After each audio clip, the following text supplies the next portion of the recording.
Another day, another basketball stories na naman ang pagkikwentuhan natin.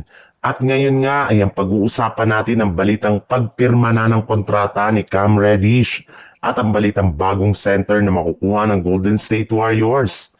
Kamakailan lamang nga ay may kumalat sa social media na balita na official na ngang pumirma ng kontrata ang dating player ng Los Angeles Lakers na si Cam Reddish sa isa sa mga kupunan sa bansang Lithuania.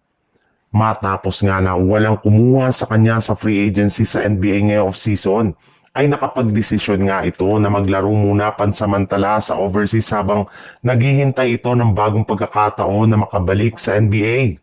Yes, meron nga siyang exit clause sa kanyang bagong kontrata upang sa ganon, makabalik pa nga siya agad sa NBA next season kapag meron ng team dito ang kumuha sa kanya. At simula nang mag-trending ang ganitong klaseng balita sa internet, ay agad na rin naman nga itong nabalitaan ng kasalukuyang head coach ng Lakers na si JJ Redick na ikinatuwa rin naman nga ang ginawang desisyon ng kanyang dating player.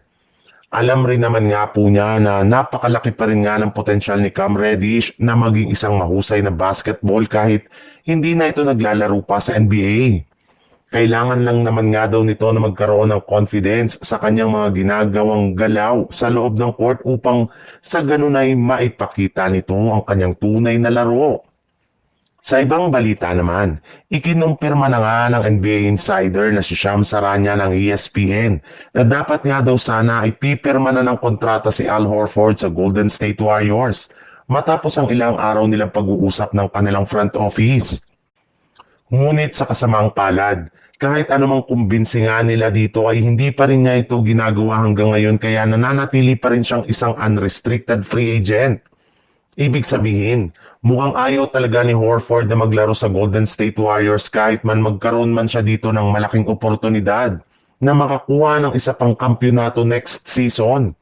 Kaya no choice na nga talaga ang Warriors kundi maghanap ng bagong center na ibang papalit nila kay Al Horford. And since nga nagkaubusan na ng mga magagaling na big man sa free agency na mga nagdaan ay mahihirapan nga sila dito na makakuha ng batang sentro. Kaya no choice nga sila kundi maghanap ng center sa pamamagitan ng isang trade. At isa nga sa mga target nila dito ay si Onyeka Okongwu mula sa Atlanta Hawks gamit ang kanilang mga player na sina Buddy Hield at Jonathan Kuminga.